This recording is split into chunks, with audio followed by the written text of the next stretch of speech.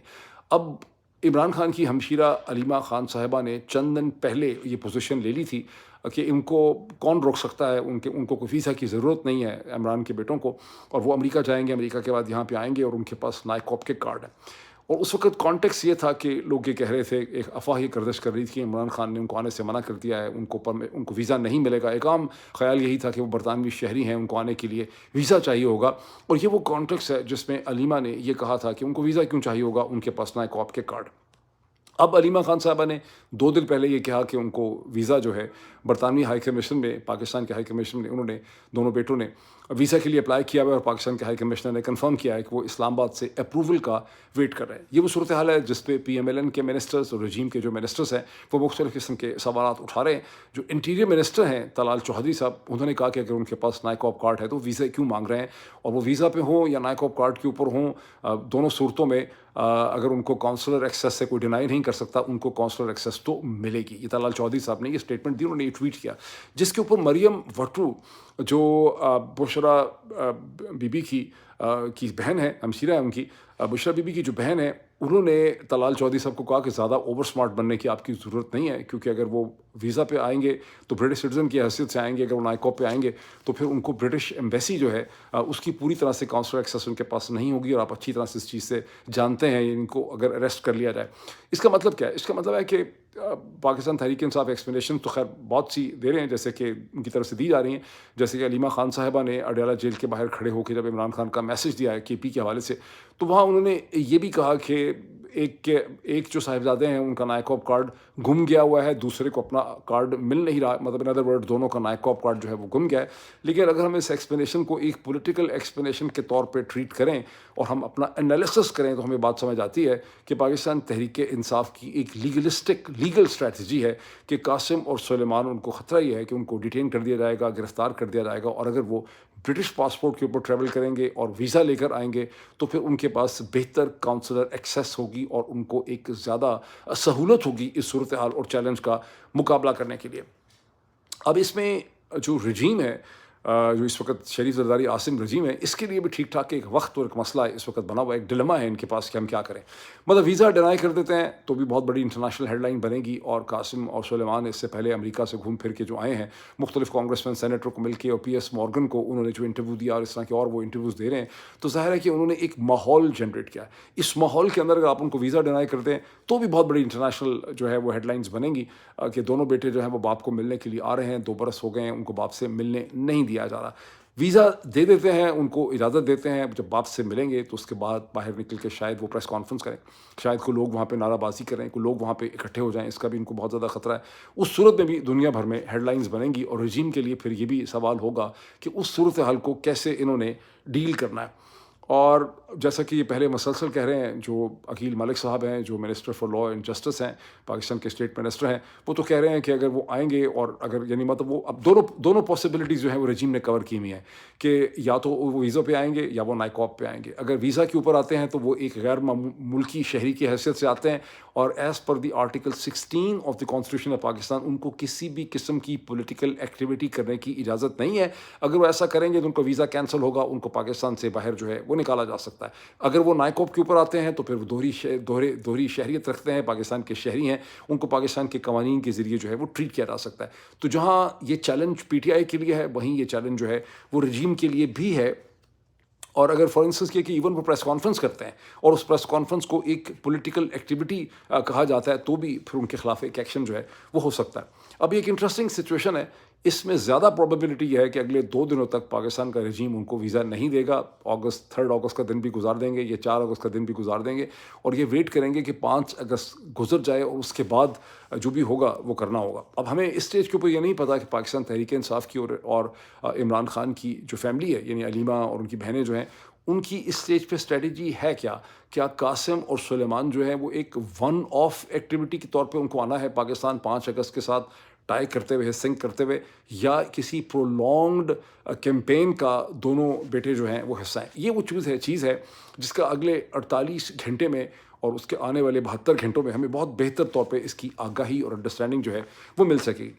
اب اس چیز کو دیکھیں کہ جو 5 اگست کی پروٹیسٹس ہیں، کیونکہ 5 اگست میں عمران خان کی جو امپریزنمنٹ ہے اڈیالہ جیل میں، اسے 2 برس ہو جاتے ہیں، 730 دن ہو جاتے ہیں، اور تمام دنیا کی نگاہیں، کم از کم پاکستانیوں کی دنیا بھر سے نگاہیں جو ہیں وہ اڈیالہ جیل کی طرف لگی ہوئی ہیں. اور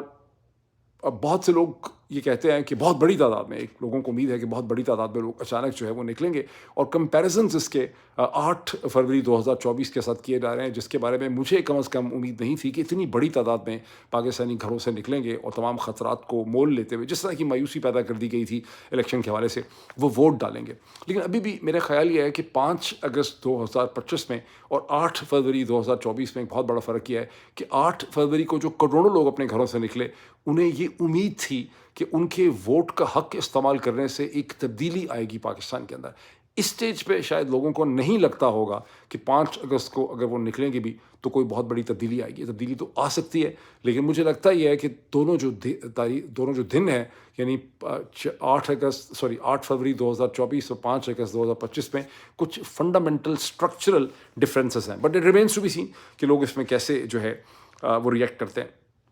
اب فرسٹ پاکستان گلوبل جو ایک Washington D C based Pakistani American N G O ہے، انہوں نے ایک اشتہار نکالا ہے عمران خان کی 2 سال مکمل ہونے کے امپریزنمنٹ کے حوالے سے. نیو یارک ٹائمز میں انہوں نے یہ اشتہار دیا ہے.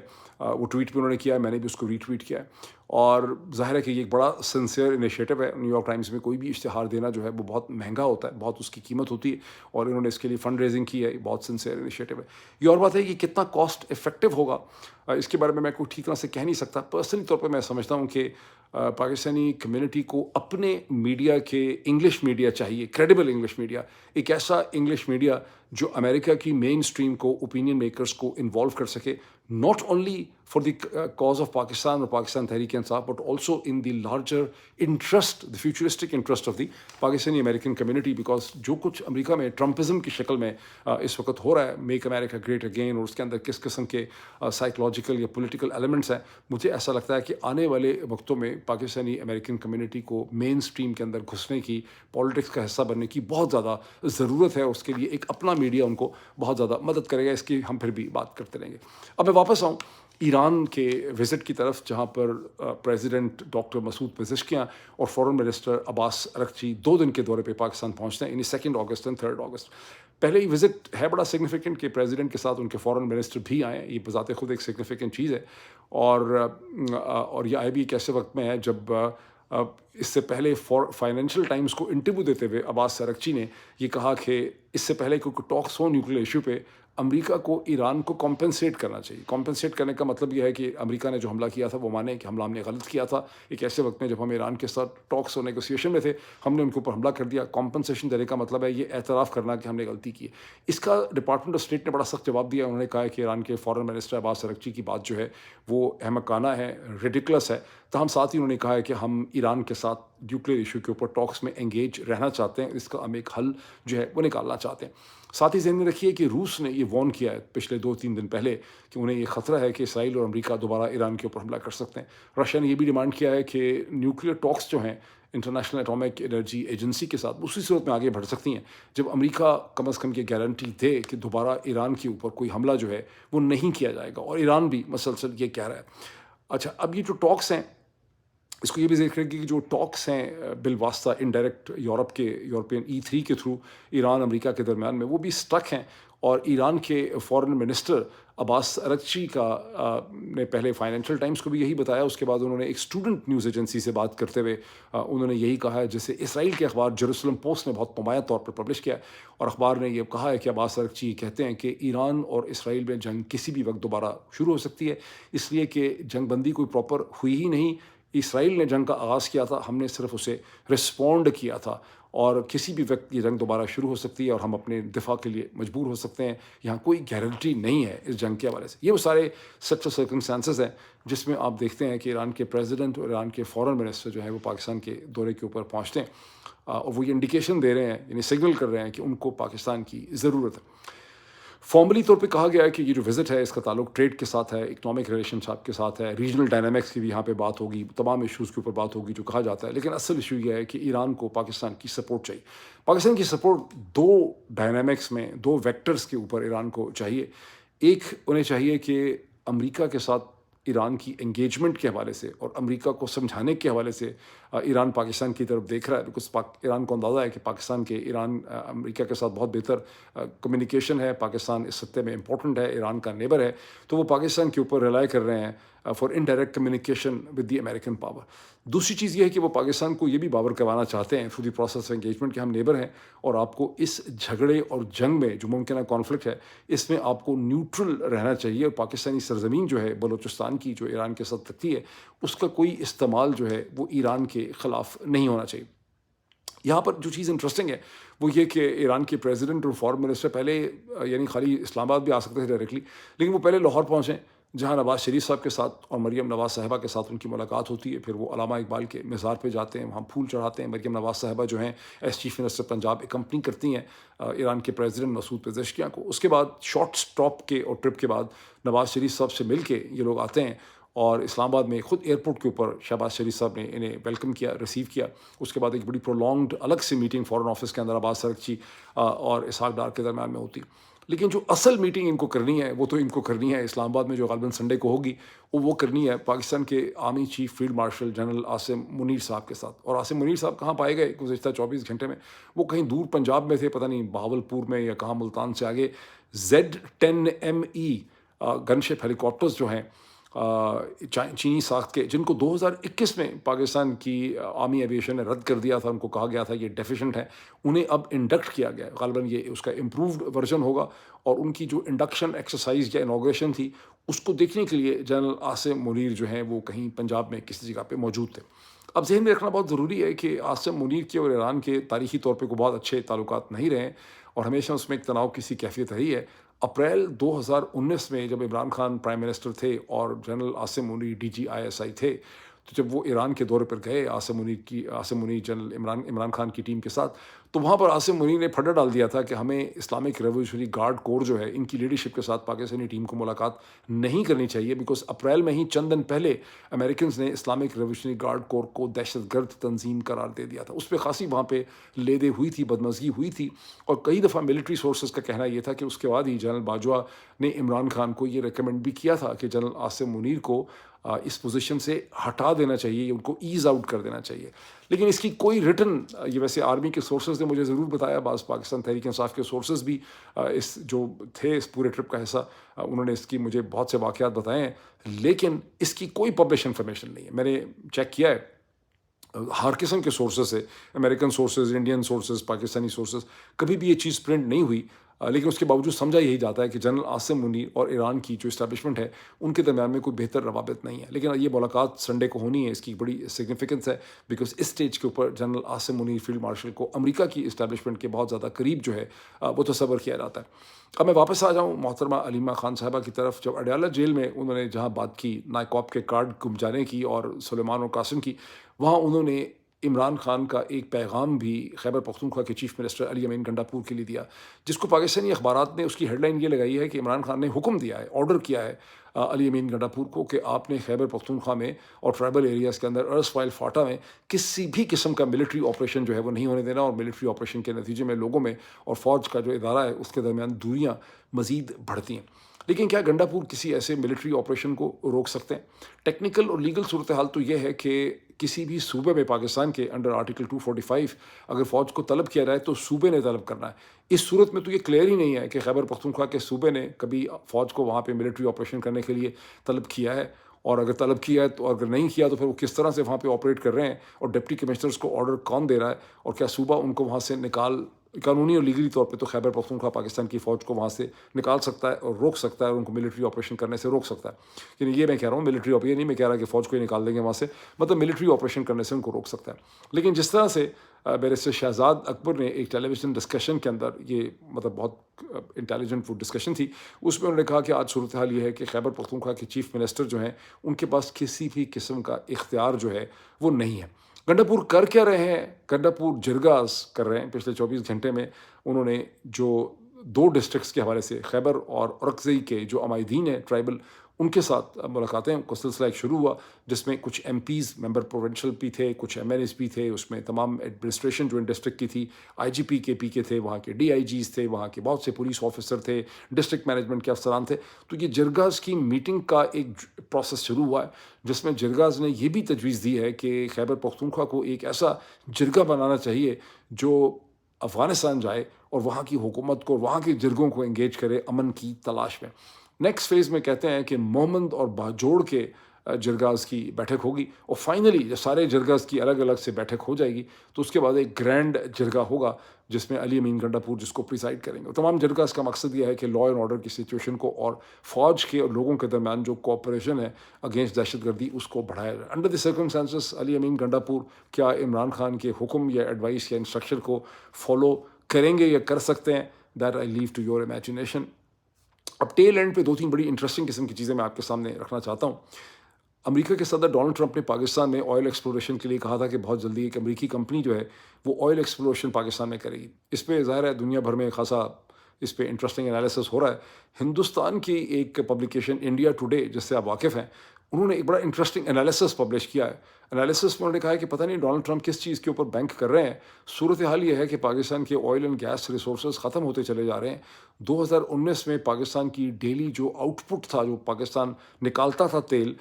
کہیں سے بھی زمین سے، وہ تقریباً 89,000 بیرلز اے ڈے تھا، جو اب 2025 میں کم ہو کے 62 یا 63,000 بیرل اے ڈے رہ چکا ہے. اور 2021 سے 2024 کے درمیان کے 3-3.5 برس کا جو ٹائم پیریڈ ہے، اس میں 4 بڑی جو آئل کنزورشم یا کمپنیز ہیں جو ایکسپلوریشن کرتی ہیں، وہ یکے بعد دیگرے مایوس ہو کے پاکستان کو چھوڑ چکے ہیں. اس میں ای این آئی کا نام لیا جاتا ہے جو اٹیلین کنزورشم ہے، جس نے 2019 میں ایگزون موبل کے ساتھ مل کے اور پاکستانی جو او جی ڈی سی ہے اور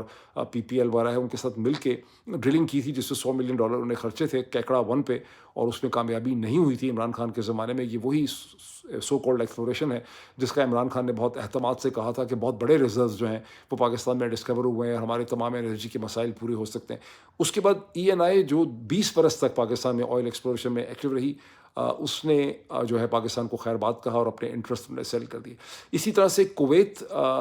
جو پیٹرولیم ایکسپلوریٹری کمپنی ہے، اس نے بھی اسی ٹائم پیریڈ میں 2022 یا 23 میں پاکستان کو خیر بات کہا. شیل جو بہت ہی رسپیکٹڈ انٹرنیشنل آئل ایکسپلوریشن یعنی جائنٹ ہے، اس نے بھی اپنے تمام 2023 میں اپنے تمام انٹرسٹ جو ہیں پاکستان میں سیل کر دیے to Pakistani oil and gas company, وہ بھی چلے گئے یہاں سے. اور اسی طرح سے ٹوٹل جو بہت مشہور بہت یعنی پریسٹیجس برانڈ نیم ہے آئل ایکسپلوریشن کے حوالے سے، وہ بھی 2024 میں سپٹمبر 2000 کے بعد، یعنی سپٹمبر 2024 میں جب یہ دعویٰ کیا گیا کہ پاکستان میں دنیا کے 4تھے بڑے ریزرو نکل آئے ہیں، اس کے بعد سے ٹوٹل نے پاکستان کو چھوڑ دیا. اس سے یہ پتہ چلتا ہے کہ پاکستان میں جو کلیم کیے جاتے ہیں آئل اینڈ گیس ایکسپلوریشن کے حوالے سے، ان کو دنیا کی کم از کم جو بڑی بڑی کمپنیاں اور کارپوریٹ جائنٹس ہیں جو ٹیکنیکل ہیں، جو ان کے پاس پروویس ہے، وہ اس کو بہت زیادہ سیریسلی نہیں رہتے. تو اینڈ رزلٹ کیا نکلا ہے کہ وہ ڈونلڈ ٹرمپ جو پاکستان سے تیل نکالنے والے تھے، انہوں نے پاکستان کو تیل بیچنا شروع کر دیا ہے، جس کی ابھی بہت سی تفصیلات ہمارے سامنے آنا باقی ہیں. لیکن ابھی تک تو یہ لگ رہا ہے کہ جو سب سے بڑی آئل ریفائنری ہے سینرجیکو کے نام سے، وہ کم از کم 12 ملین بیرلز آئل کا سال میں خریدے گی. ٹوٹل کھپت پہ خاصا کنفیوژن ہے، لیکن سینرجیکو اکیلے ہی تقریباً 51 ملین بیرلز امپورٹ کرتی ہے. ٹوٹل شاید 69 ملین بیرلز، تقریباً 70 ملین بیرلز کی پاکستان کی امپورٹ ہے آئل کے حوالے سے. اس میں امریکہ سے کتنے الٹیمیٹلی لیے جائیں گے یہ بھی کلیئر نہیں ہے. لیکن اس کے ساتھ ایک بڑی انٹرسٹنگ پاکستان کی صورتحال کے ساتھ ایک بڑی انٹرسٹنگ صورتحال دیکھیں کہ اب سے تقریباً 7 گھنٹے پہلے نیو یارک ٹائمز نے ہندوستانی سورسز کو کوٹ کرتے ہوئے ایک بڑی انٹرسٹنگ سٹوری نکالی ہے، جس میں 2 سینئر ان نیمڈ انڈین سورسز کو کوٹ کرتے ہوئے نیو یارک ٹائمز نے ہمیں یہ بتایا ہے کہ ہندوستان روس سے تیل خریدتا رہے گا اور کسی بھی صورت پیچھے نہیں ہٹے گا. اس کا کانٹیکس یہ ہے کہ ایک دن پہلے ڈونلڈ ٹرمپ نے یہ کہا کہ میں نے یہ سنا ہے کہ ہندوستان جب اب روس سے تیل نہیں خریدے گا، اور شاید کچھ ہے بھی کہ 2 انڈین کمپنیز ایسی ہیں جنہوں نے مزید کنسائنمنٹ رشیا سے نہیں لی ہیں. تو اس سے امید بہت بن گئی تھی خاص کر کے پاکستان کے جی ایچ کیو کے اندر کہ ہماری طرح ہندوستان بھی ڈر گیا امریکہ سے. لیکن اب انہوں نے کلیریفائی کیا کہ نہیں، جو انرجی ڈیسیجن میکنگ ہے یہ ہماری انرجی سوورینٹی ہمارے لیے بڑی امپورٹنٹ ہے. روس کے ساتھ ہمارے دیرینہ تعلقات ہیں اور ہندوستان کسی بھی فورن پریشر میں اپنے نیشنل انٹرسٹ جو ہے اسے کمپرومائز نہیں کر سکتا. جب میں نے کل یہ سنا تھا کہ ڈونلڈ ٹرمپ نے ایسا کہا ہے تو مجھے بھی بڑی حیرانگی ہوئی تھی، بیکاز میرے ذہن میں بات بڑی کلیئر ہے کہ جہاں تک سوورینٹی ہے یہ پاکستان میں محض ایک پولیٹیکل نعرہ ہے جو لوگوں کو بیوقوف بنانے کے لیے استعمال کیا جاتا ہے. لیکن such is the nature of difference in Indian and Pakistani politics کہ سوورینٹی در حقیقت ایک بہت امپورٹنٹ کمٹمنٹ ہے انڈین پولیٹیکل سسٹم کی ہندوستان اور دنیا کے تناظر میں. اور امریکہ کے دباؤ میں روس سے انرجی سورسز نہ خریدنا یا پیچھے ہٹ جانا جو ہے کھلم کھلا، یہ ہندوستان کے پولیٹیکل سسٹم کے لیے خاصا مشکل ہوگا. لیٹس سی کیا ہوتا ہے اس حوالے سے. ابھی اتنا ہی، پھر آپ سے ملاقات ہوتی ہے. Thank you.